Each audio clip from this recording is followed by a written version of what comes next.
November 29th, 1943. High above Europe, more than 300 American B-17 bombers cut through the freezing sky on their way to Bremen, one of Nazi Germany's most heavily defended industrial cities. Inside the tail of a flying fortress called Rikki Tikki Tavi, tail gunner Eugene Moran waits, scanning the empty sky as engines roar and tension hangs thick in the air. 10 minutes from target, the intercom suddenly cracks to life. "Bandits! 12 o'clock high!" German pilots know the weak spot of the B-17. A straight, head-on approach avoids deadly gun arcs, and a formation of Bf-100s charges forward carrying a terrifying new weapon: 21-centimeter Werfergranate rockets. Rockets streak toward the formation, one flashing past the cockpit of 21-year-old pilot Lieutenant Linwood Langley. "Geez, did you see that?" comes his stunned voice, followed by another call. "Tail to crew, one fort is down." Rockets give way to machine gun fire as the German fighters tear through the sky, and Gene opens up with his .50 cals, tracking enemy aircraft as they roar past. More dots appear. Bf-109s and the feared FW-190 Butcherbirds. "Bandits! 5 o'clock high!" The sky explodes into chaos as tracer fire, twisting aircraft, and falling bombers fill Gene's vision.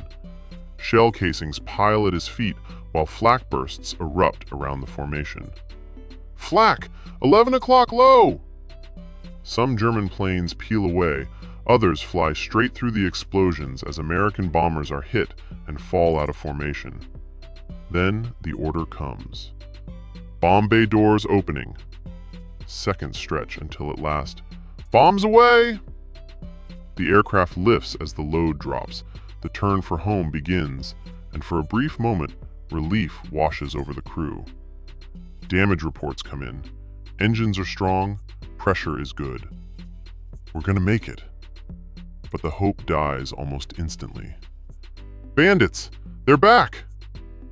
The Germans return in overwhelming numbers, attacking from every angle as the formation shudders and fortresses fall. Gene fires relentlessly, barely registering targets, when he notices something is wrong. Rikki Tikki Tavi is falling behind. No smoke, no flames, just separation. "We're slipping back! What's going on?" Then the message comes. "We're being pushed out." Suddenly, they are alone.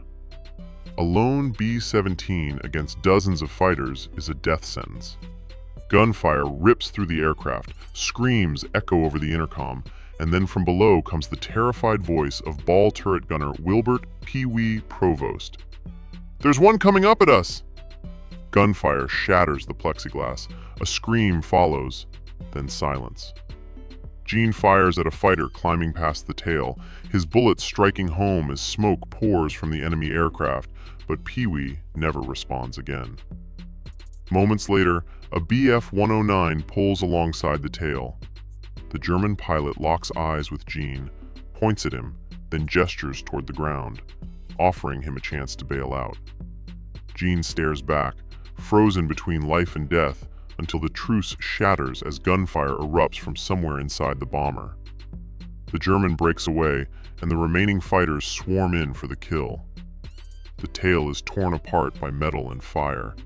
Gene is thrown to the floor, his guns jam, but bleeding and injured, he forces one gun back into action. Bullets slam into him, both arms shatter, yet he keeps firing. Another burst strikes his chest as the aircraft begins to disintegrate. The fuselage rips away, and Gene finds himself still inside the tail section as the rest of the plane disappears beneath him. The tail spins violently, air pressure pinning him in place as blood floods his vision. The fall seems endless until the tail slams into trees with unimaginable force. Somehow, Gene survives. He crawls toward the light, falls through branches, and finds himself on a forest floor. Above him, the tail hangs tangled in the trees. He is alive, but broken. French voices reach his ears, followed by German soldiers who capture him. A Serbian POW doctor performs surgery, placing a metal plate over his exposed brain. Gene's body heals, but the nightmares never leave. Decades later, his story would finally be told in the book Tailspin, a reminder of courage, sacrifice, and survival against impossible odds. Stories like this deserve to be remembered. If you value real aviation history, human courage, and the stories hidden behind the machines, subscribe to Flight Brief, because every aircraft has a story, and some stories refuse to fall.